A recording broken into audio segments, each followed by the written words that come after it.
위해서 기도하도록 그렇게 하겠습니다.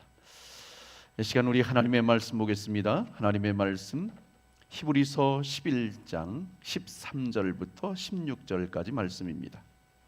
하나님의 말씀 히브리서 11장 13절부터 16절까지 말씀을 다 함께 일어나셔서 하나님의 말씀을 받도록 하겠습니다.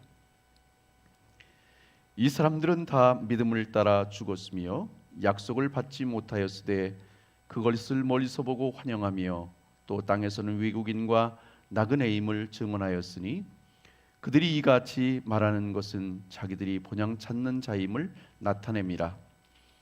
그들이 더 나은 바 본향을 생각하였더라면 돌아갈 기회가 있었으려니와 그들이 이제는 더 나은 본향을 사모하니 곧 하늘에 있는 것이라. 이러므로 하나님이 그들의 하나님이라 일컬음을 받으심을 부끄러워하지 아니하시고 그들을 위하여 한 성을 예비하셨느니라. 아멘. 자리에 앉으시겠습니다. 이 시간 임마누엘 찬양대 찬양이 있겠습니다.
아멘.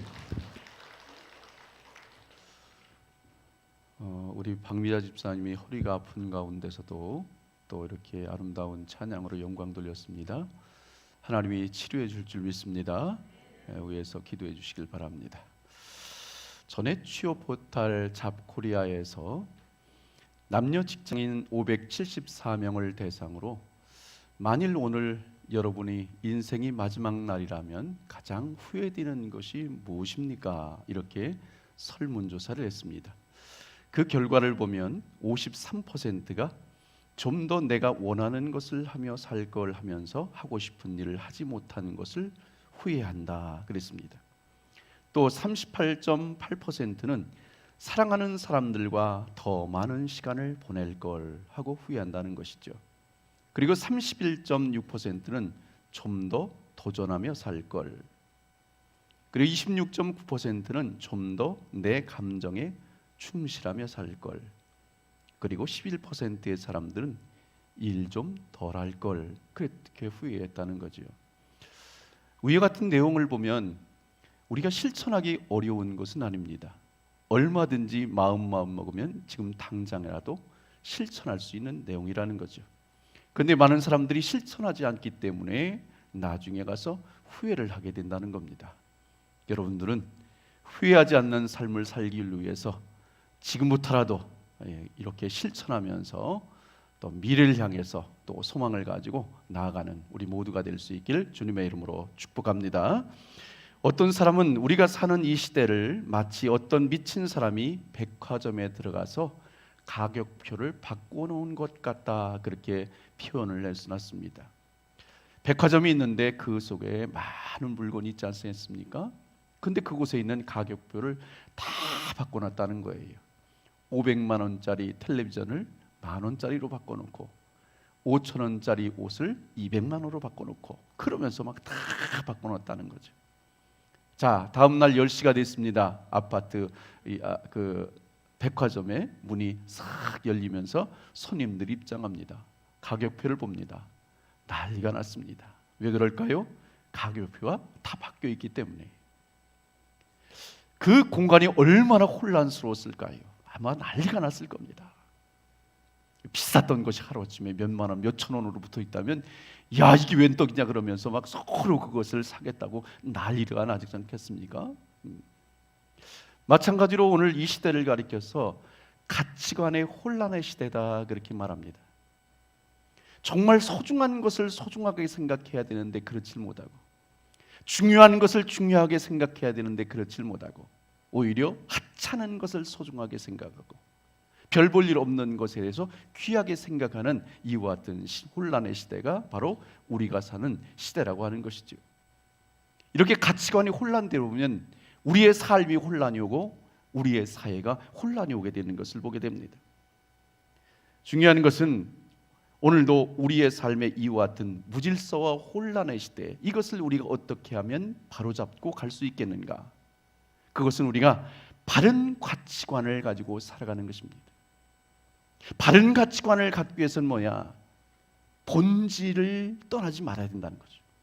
본질이 흔들리지 말아야 된다는 거죠. 다른 것은 흔들린다 할지라도 다른 것은 잃어버린다 할지라도 이 본질만큼은 흔들려서는 안 된다. 그러면 우리는 바른 가치관 속에 살아갈 수 있다는 것이죠. 그러면 그 본질이 뭐냐? 하나님이 오늘도 우리를 사랑하신다는 하나님의 말씀입니다. 예수 그리스도의 생명입니다. 성령의 능력입니다. 오늘도 이것을 우리가 부여잡고 이 본질적인 것에 우리가 확실하게 부여잡고 살아간다면 아무리 세상에서 우리를 흔든다 할지라도 오늘도 세상이 아무리 혼란스럽다 할지라도 오늘도 우리는 혼란한 세상 속에서 바른 믿음 가지고 하나님을 영화롭게 해드릴 수 있게 된다는 것이죠. 오늘 본문 당시의 상황을 보면 기독교인들이 예수 믿는다는 이유로 로마 정부로부터 그리고 유대인들로부터 얼마나 많은 핍박을 받았는지 모릅니다. 이렇게 핍박을 받다 보니까 많은 사람들이 복음에서 떠나기도 하고 신앙을 잃어버리기도 하고 예수 믿는 것을 포기하고 그만 주저앉는 일이 많았습니다. 그래서 복음 때문에 고난당한 사람들을 위해서 우리가 믿는 이 복음이라고 하는 것이 얼마나 위대한지, 그리고 이 복음을 위해서 얼마나 많은 믿음의 사람들이 그 믿음을 지키기 위해 살았는지, 그리고 그 믿음의 사람들이 어떠한 소망 가운데 살았는지에 대해서 오늘 성경에 자세하게 기록해 놓고 있습니다. 그러면 우리 믿음의 선배들은 어떻게 살았을까? 13절 전반절 말씀에 보니까 이 사람들은 다 믿음을 따라 죽었으며 그랬습니다. 이것을 현대인의 성경으로 보니까 이 사람들은 모두 믿음을 따라 살다가 죽었습니다, 이렇게 표현을 해놨어요. 오늘 본문 히브리서 11장에 보면 많은 믿음의 사람들이 소개되었습니다. 아벨도 나오고 에녹도 나오고 노아도 나오고 아브라함과 이삭과 야곱 등 많은 사람들이 등장하고 있는데, 이 사람들은 각각 시대가 다르고 그리고 다른 삶을 살았던 사람입니다. 그러나 공통점이 있다면 그들 모두가 믿음으로 살았고 믿음으로 죽었다는 것이죠. 믿음으로 살았고 믿음으로 죽었다. 이것은 뭐냐면 하나님께서 기뻐하시는 삶을 살았고 그리고 하나님께서 인정받는 믿음의 삶을 살았다는 것을 우리에게 가르쳐주고 있습니다. 그러면 그들이 믿음으로 살았고 믿음으로 죽었기 때문에, 그리고 하나님을 기쁘시게 했고 하나님 앞에 영광 돌리는 이와 같은 삶을 살았기 때문에 그 사람들이 완전한 삶을 살았느냐? 아니라는 거죠. 그들도 우리처럼 똑같이 실패도 하고 실수도 하고 고난도 당하고 어려움도 당하고, 이와 같은 큰 어려움 속에서도 무엇인가 하면 계속해서 믿음을 지켰다는 거예요. 그리고 끝까지 그 믿음으로 하나님 앞에 부름을 받았다는 것이죠. 그래서 오늘도 우리 믿음의 후배들에게, 믿음의 선배들의 좋은 본보기가 되어서 우리에게 보여주고 있다는 것입니다. 여러분, 우리가 믿음으로 산다고 해서 믿음으로 죽는 것은 아닙니다. 복음서에 보면 예수님의 제자로 시작했지만 예수님을 배신하고 비참한 최후를 맞이한 유다를 우리는 볼 수 있습니다. 갈라디아서 3장 3절에 보면 성령으로 시작했다가 육체로 마치는 사람이 있다 그랬습니다. 디모데후서 4장 10절에 보면 믿음의 선한 싸움을 잘 싸워나가다가 세상을 사랑하여 믿음을 잃어버린 사람도 있다, 그렇게 말을 합니다. 그것을 보면 오늘도 우리가 이 땅에서 믿음으로 산다는 것이 그렇게 쉬운 것이 아니구나. 특별히 오늘도 우리가 믿음으로 산다고 해서 반드시 믿음 안에서 죽는 것은 아니구나 하는 것을 우리가 깨닫습니다. 예수 믿는다는 것 때문에 때로는 어려움이 오고 고난이 오고, 그리고 때로는 또 실수할 수도 있고 실패할 수도 있고 여러 가지 힘든 일들이 있을 수 있습니다. 그렇다고 해서 오늘도 우리가 세상과 함께 적당히 타협해서도 안 되고 그것을 포기해서도 안 된다는 거죠. 끝까지 믿음을 지켜야 할 줄로 믿습니다. 끝까지 믿음을 지키고 믿음으로 살아가고 그리고 믿음으로 죽을 수 있어야 오늘도 우리는 믿음의 선배들이 주어진 우리에게 그 전통을 이어받아서 또한 그 전통을 우리 믿음의 후배들에게 그대로 내려 보낼 수 있게 된다는 것이지요. 그러면 우리가 이 어지러운 세상 속에서 어떤 믿음을 가지고 살아야 될까?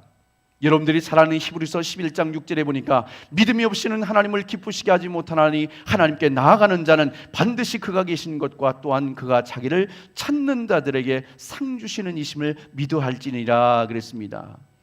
우린 먼저 하나님이 살아계시다는 것을 믿어야 된다는 거죠. 여러분, 하나님이 분명히 살아계시다는 것을 알지 못하는 사람들이 어떻게 신앙생활을 잘할 수 있을까? 어떻게 하나님이 살아계시다는 것을 확실히 알지 못하는 사람들이 어떻게 하나님을 기쁘시게 할 수 있을까? 어떻게 하나님께서 분명히 살아계시다는 것을 확신하지 못하는 사람이 바른 믿음의 길을 걸어갈 수 있을까 하는 거죠. 확신에 서지 못하면 믿음의 길을 끝까지 걸어가기 어렵습니다. 오늘도 중요한 것은 전지하신 하나님이 오늘도 살아계시고 전능하신 하나님이 오늘도 살아계시고 신실하신 하나님, 오늘도 약속을 반드시 지키시는 그 하나님이 살아계셔서 오늘도 우리와 함께 하신다는 이와 같은 믿음의 확증 속에 살아갈 때에 오늘도 우리는 담대한 믿음 가지고 끝까지 승리하며 살게 될 줄로 믿습니다.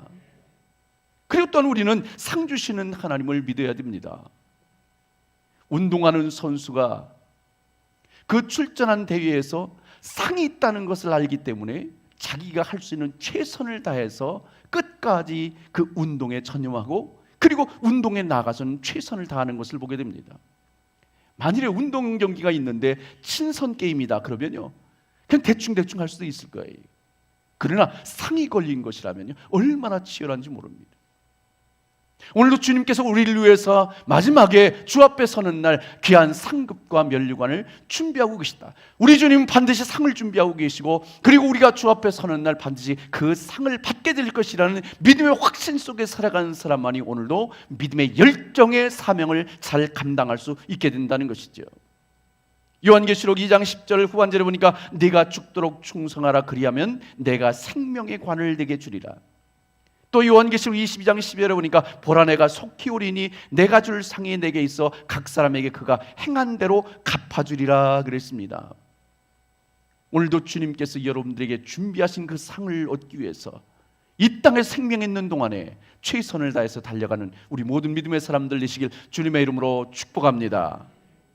고려 말기 정치가이자 학자였던 정몽주라는 사람이 있습니다. 당시 그 시대적인 배경을 보면 고려라는 나라가 이제 멸망 직전에 있습니다. 그리고 그 뒤를 이어서 이성계라고 하는 사람이 새로운 조선을 만들고 그리고 새로운 시작을 하려고 합니다. 그때 두 파로 나눠지게 됩니다. 고려의 충신들은 어떻게 생각합니까? 고려라는 그런 이름을 두고 사회 변혁을 통해서 우리 새롭게 시작했으면 좋겠다, 이와 같은 마음을 갖습니다. 그러나 새롭게 정치 세력을 잡은 사람들은 새 시대가 되었으니까 조선이라는 이름을 걸고 새로운 왕을 세워서 이 나라를 다스렸으면 좋겠다, 이와 같이 두 파로 나눠지게 됩니다. 그때 정몽주는 바로 이 고려의 충신이었기 때문에 그 고려라는 이름을 두고 고려의 왕을 세워서 사회를 변혁해서 새롭게 가기를 원하는 이와 같은 마음이 있었습니다. 그러나 이방원이라고 하는 이성계의 아들은 어떻게 됩니까? 그것을 원하지 않고 조선이라는 이름을 새로 세워서 새로운 왕을 옹이하는 것으로 그렇게 가닥을 잡습니다. 그런데 이렇게 두 개의 의견이 상충되는 가운데서 이 정몽주라는 사람이 너무나 위대한 학자요 정치가였기 때문에 이방원은 함께 가길 원했다는 거예요. 그래서 계속해서 그를 회유해서 함께 가길 원했습니다. 그래서 한 번은 술자리를 만들어서 함께 대화를 나눕니다. 그런 가운데 이방원이 정몽주의 마음을 떠보려고 하여가라는 것을 지어서 부릅니다. 이런들 어떠하리, 저런들 어떠하리, 만수산 드렁치기 얽혀진들 어떠하리, 우리도 이와 같이 얽혀져 100년까지 누리리라. 이렇게 하여가를 부릅니다. 타락한 고려에 더 이상 마음을 두지 말고 새 시대가 되었으니까 새로운 마음을 가지고 새로운 이와 같은 나라에 우리 함께 전용해 봅시다, 함께 일으켜 봅시다, 이와 같은 마음이 담겨 있습니다. 이에 정몽주도 똑같은 시를 지어서 단심가라고 하는 것을 지어서 읊조립니다. 그것이 여러분들이 잘 아는 이 몸이 죽고 주고 100번 고쳐주고 백골이 진토되어 넋이라도 있고 없고 임양한 일편단심이야 가실 줄 있으랴, 이와 같은 단심가를 지어 부릅니다. 이것은 자신의 몸이 100번 죽는다 할지라도, 내 뼈가 부서진다 할지라도 내 마음은 변하지 않는다, 고려를 향한 내 마음, 그것은 내가 변치 않는다, 이와 같은 믿음의 확신을 가지고 있습니다. 그래서 정몽주를 나중에 이방원이 거절한 것에 대해서 선주교라고 하는 다리에서 그를 죽인 것을 보게 됩니다. 여기서 우리가 다시 한번 저기 마음을 모두어서 생각할 수 있는 부분이 이 부분입니다. 자신의 몸이 100번 죽더라도, 그리고 자기의 몸이 부서진다 할지라도 한 나라를 향했던 그의 마음이 흔들림이 없던 이 정몽주와 같이 오늘도 우리의 마음이 주님을 향해서 내가 100번 죽는다 할지라도, 내 몸이 부서진다 할지라도, 내 뼈가 부서진다 할지라도 주님을 향한 내 마음은 변치 않겠다. 어떠한 상황 속에서도, 어떠한 환경 속에서도, 무슨 일이 주어진다 할지라도, 나에게 생명의 위협이 온다 할지라도 나는 주님을 향한 일편단심 그 마음만큼은 변치 않겠다. 오늘도 이 믿음이 여러분의 믿음이 되시길 주님의 이름으로 축복합니다. 오늘 우리가 보이는 것은 잠깐이면 무너질 것들입니다. 우리가 손으로 만지는 것들은 금방이면 없어질 것들입니다. 오늘도 그런 우리의 눈에 보이진 않지만 영으로 충만하신 주님을 섬기고 주님 앞에 영광 돌리는 이 모든 것은 주님께서 가장 좋은 것을 채우실 뿐만 아니라 영원하다는 것을 기억하고 일평생 주님과 아름다운 동행을 이루어 살다가 끝내 믿음으로 주 앞에 설 수 있는 이와 같은 은혜와 축복이 여러분과 함께 하시길 주님의 이름으로 축복합니다. 13절 하반절 말씀을 보겠습니다. 또 땅에서는 외국인과 나그네의 힘을 증언하였으니 그랬습니다. 오늘 본문에 보면 우리를 가리켜서 외국인과 나그네다 그렇게 말합니다. 이 말은 임시 거주자, 외국인 거주자라는 말입니다. 다시 말하면 다른 국적을 가지고 있는 사람이 자기 나라가 아닌 다른 나라에서 살고 있는 것을 말하는 것이죠. 우리 믿음의 선배들 아브라함과 이삭과 야곱, 이와 같은 믿음의 사람들은 다 이와 같이 외국인과 나그네처럼 이 땅에서 사는 것처럼 살았다는 것이죠. 믿음의 중생 아브라함은 하나님께서 갈대아 우르에서 부르실 때에 부름을 받아서 그곳을 떠나서 하나님이 명령하는 곳으로 계속해서 가게 됩니다. 그러나 하나님께서 명령하는 곳을 가긴 갔지만 그러나 가나안 땅에 정착하지는 못했습니다. 이삭과 야곱도 마찬가지입니다. 하나님의 부르심을 받아서 하나님을 믿는 믿음 가지고 계속해서 살아가는 가운데 이방인의 땅에서 살게 됩니다. 이방인의 땅에서 전전하다가 이 사람들도 가나안 땅에 정착하지 못합니다. 하나님 약속하셨음에도 불구하고. 그러나 그들이 고백하는 것이 있습니다. 오늘 본문 13절 중반절에 보니까 약속을 받지 못하였을 때 그랬습니다. 여기서 약속을 받지 못했다고 하는 것은 하나님이 약속한 것이 이루어지지 않았다 하는 것입니다. 하나님이 약속을 했는데 이 땅에서 그들이 살아있을 때에 그것이 이루어지지 않았다는 거예요. 이루어지지 않았다는 겁니다. 자, 그럼에도 불구하고 그러나 13절 중반절에 또 뭐라고 합니까? 그것들을 멀리서 보고 환영하며 그랬습니다. 여기서 그것들을 멀리서 보고 환영했다는 것은 비록 하나님의 약속의 말씀이 죽을 때까지 이루어지지 않았지만 그들에게 약속하신 그 약속이 내가 죽은 후에 우리 후손들을 통해서 반드시 이루어질 것이라는 믿음의 확신을 가졌다는 것이죠. 결국 하나님이 약속하신 그 약속이 언제 이루어집니까? 이스라엘 백성들이 애굽에서 나와서 모세 시대를 지나서 나중에 가나안 땅에 들어가서 정착함으로 완성된 것을 우리가 보게 됩니다. 가나안 땅에 정착하기 전까지의 삶은 뭐예요? 아브라함과 이삭과 야곱과 같이 나그네와 같은 인생길을 살아갈 수밖에 없는 것이 오늘 우리의 인생이라는 것이죠. 현재 우리나라에 많은 외국인 근로자들이 들어와 있습니다. 그분들이 정말 어려운 환경에서 3D 현상이 되는 이와 같은 어려운 환경 속에서 열심히 일하고 있지 않습니까? 그런데 그분들이 우리나라에 와서 취업 비자를 받아서 어떤 분은 3년이면 3년, 5년, 5년, 7년이면 7년 이렇게 하다가 그분들이 다시 이 모든 것을 기간을 마치게 되면 본국으로 다시 돌아가게 되지요. 외국인 근로자들이 우리나라에서 살아보니까 정말 편리한 것들도 많고 정말 좋은 나라라는 것을 그들이 알고 있습니다. 그런데 자기 나라만은 못한 거예요. 무엇이 그렇습니까? 살고 있는 환경, 내가 그동안 살았던 내 나라의 그 환경과 이 우리나라의 환경은 너무나 다른 겁니다. 음식도 너무 다른 겁니다. 그리고 잠자리도 다른 겁니다. 그리고 문화도 다릅니다. 우리나라가 좋긴 하지만 그러나 자기들이 태어나고 자란 그곳을 그들이 그러기 때문에 사모함으로 다시금 그 나라에 돌아가게 되는 것이죠. 여러분 중에도 태어난 고향을 지키고 있는 분들이 아마 많지 않을 겁니다. 자라난 곳을 지키고 있는 분이 많지 않을 겁니다. 어떤 분은 학업 따라서 직장 따라서 또 결혼해서 또 이렇게 의지에 나가 있는 많은 분들이 있습니다. 어떻게 보면 이와 같은 것을 볼 때 오늘도 그렇구나. 내가 태어난 고향도 있고 자라는 곳도 있지만 이와 같이 내가 지금 이곳에서 살고 있는 것을 보면 오늘도 나그네 인생길이 분명하구나 하는 것들을 깨닫게 됩니다. 오늘 우리도 이 땅에서 잠시 머무는 외국인과 같습니다. 그리고 나그네와 같습니다. 잠시 머무를 곳에 우리가 너무 집착해서 살다 보면 우리의 본질을 잃어버릴 수 있습니다. 오늘도 우리의 심령 속에 서두에 말씀드린 것처럼 본질만큼 분명하게 마음에 새기고 그 말씀 안에서 오늘도 살아갈 것을 말씀해주고 있는 것이죠. 여러분은 이 세상에 몇 년 동안 살 것 같습니까? 어떤 분은 1000년 만년 살 것처럼 생각하고 있지만 사실 우리가 100년 정도 그 미만에 살고 있습니다. 어떻게 보면 이와 같이 우리의 인생이라고 하는 것은 짧다는 것이고 그리고 끝이 있다는 거죠. 야고보서 4장 14절에 보니까 내일 일을 너희가 알지 못하는도다. 너희 생명이 무엇이냐? 너희는 잠깐 보이다가 없어지는 안개니라 그랬습니다. 오늘 우리의 생명이 얼마나 짧은지 보이다가 없어지는 안개와 같다. 재물도 마찬가지로 우리가 지금은 누리고 있지만 그러나 그 재물도 안개와 같이 사라질 때가 있다는 거죠.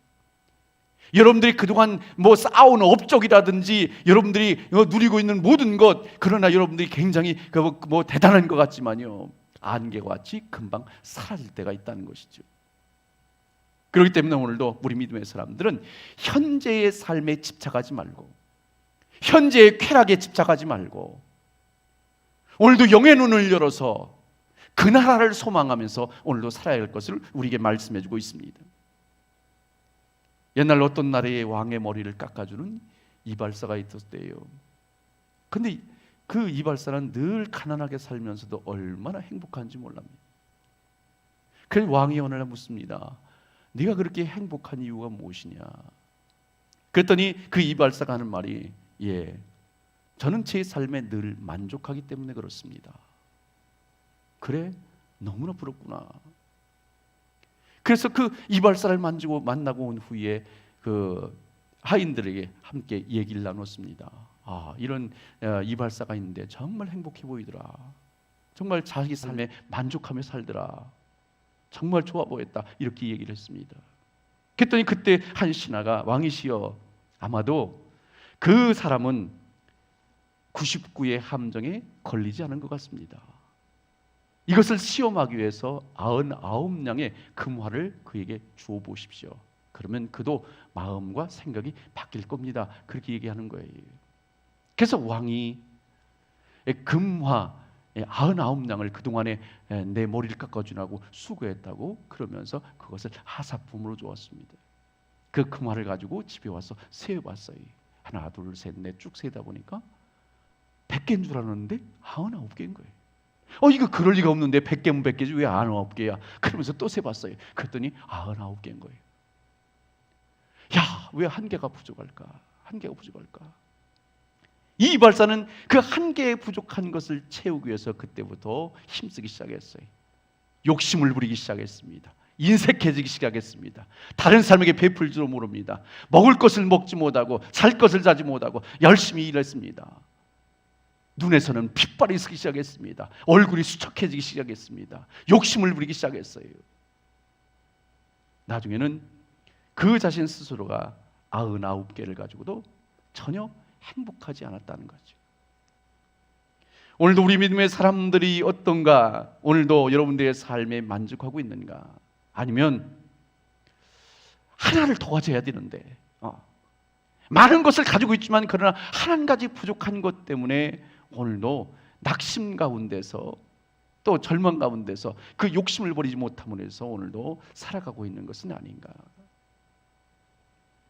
세상은 우리더러 네 삶은 네가 주인공이다 그렇게 말합니다. 네가 주인이다. 자신감 있게 살아라. 좋은 말입니다. 많은 것이 흔들리고 있는 이때에 자기 주대가 흔들리지 않고 자기 주관대로 믿음으로 산다는 것, 자기 주관대로 산다는 것 좋은 일이죠.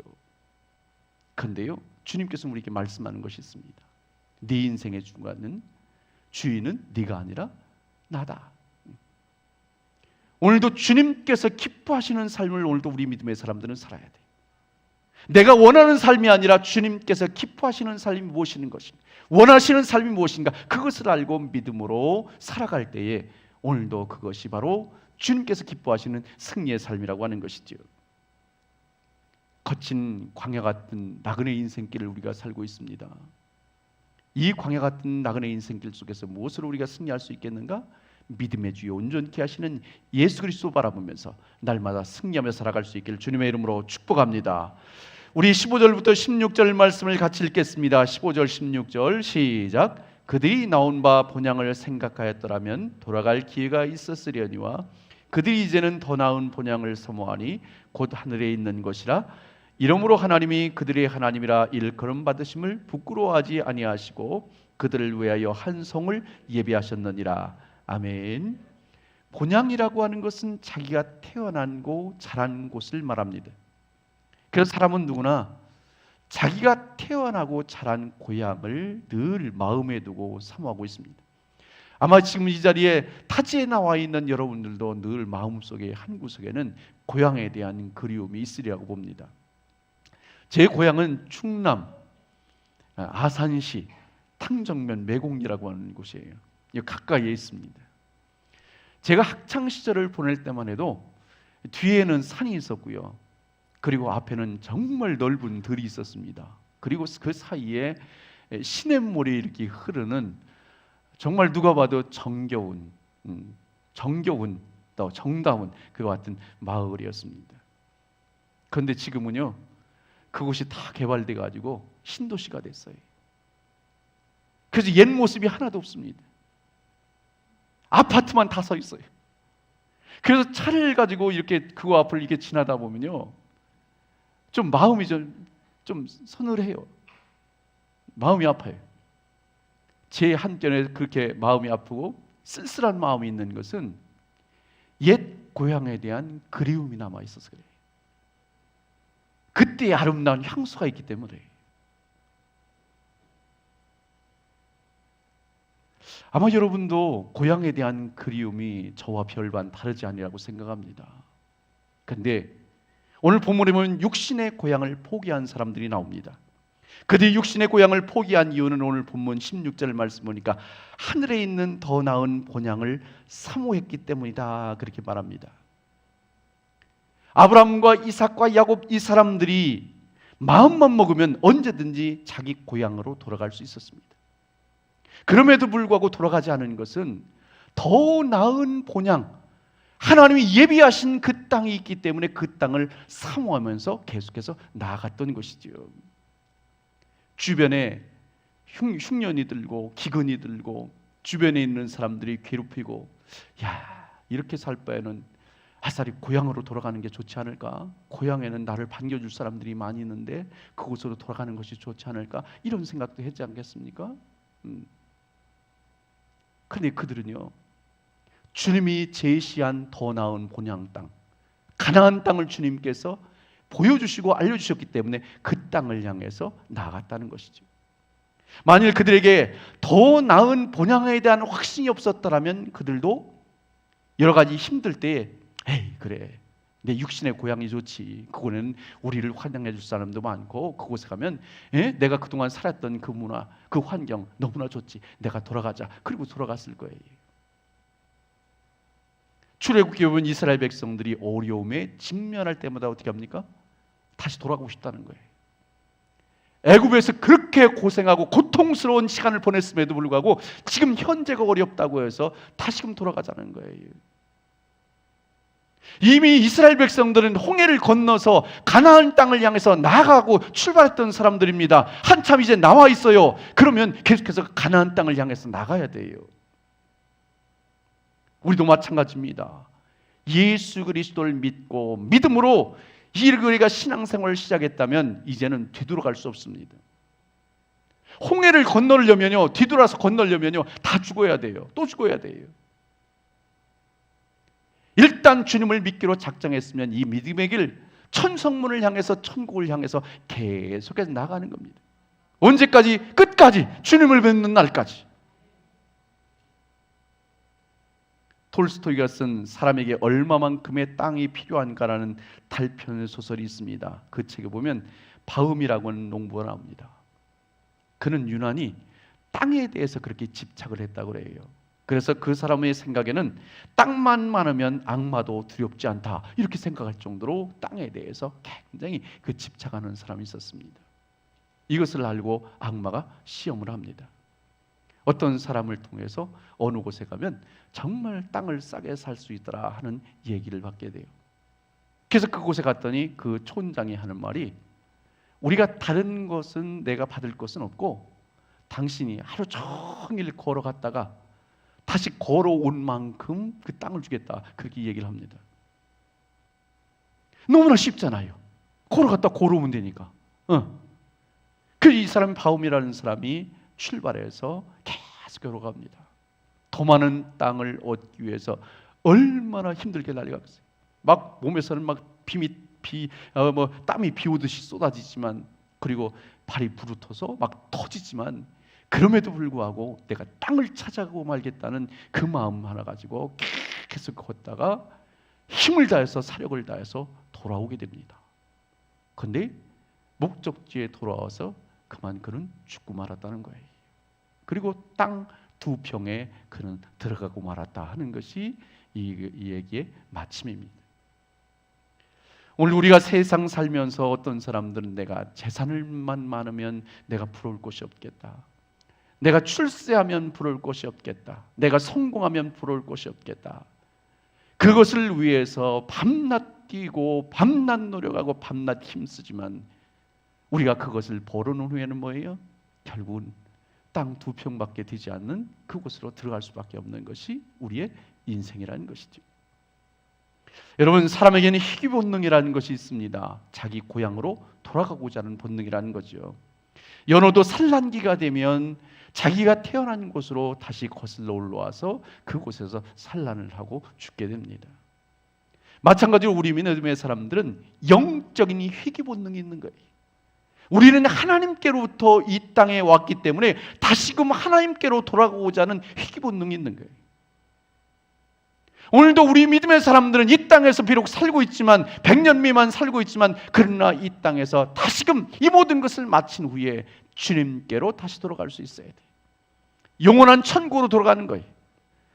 우리 주님께서 우리를 보내신 그곳 천국에서 영원히 사는 날까지, 주님과 함께 영원히 사는 그날까지 이 땅에서 힘을 다하여 주의 길을 잘 달려갈 수 있기를 주님의 이름으로 축복합니다. 예수님께서 우리를 위해서 천국을 예배해 놓으셨다 그렇게 말씀합니다. 요한복음 14장 1절부터 3절에 보니까 너희는 마음에 근심하지 말라. 하나님을 믿으니 또 나를 믿으라. 내 아버지 집에는 거할 곳이 많도다. 그렇지 않으면 너희에게 있으리라. 내가 너희를 위하여 거처를 예배하러 가노니 가서 너희를 위하여 거처를 예비하면 내가 다시 와서 너희를 내게로 영접하여 나 있는 곳에 너희도 있게 하리라 그랬습니다. 주님께서 여러분들을 위해서 천국을 준비해 놓으셨대요. 누구를 위해서? 여러분을 위해서, 나를 위해서.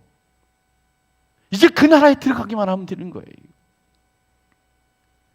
여러분, 육신의 고향으로 가는 길은 많이 있습니다. 그죠? 여러분들이 가까운 데 고향에 있는 사람은 그냥 버스를 타고 갈 수 있겠고 자가용을 타고 갈 수 있겠고, 섬에서 태어나신 분들은 배를 타고 또 고향에 갈 수 있겠고, 좀 더 먼 곳에 제주도라든지 그런 데 사시던 분들, 고향인 분들은 또 비행기를 타고 그곳으로 갈 수 있을 거예요. 육신의 고향을 가는 방법은 다양합니다.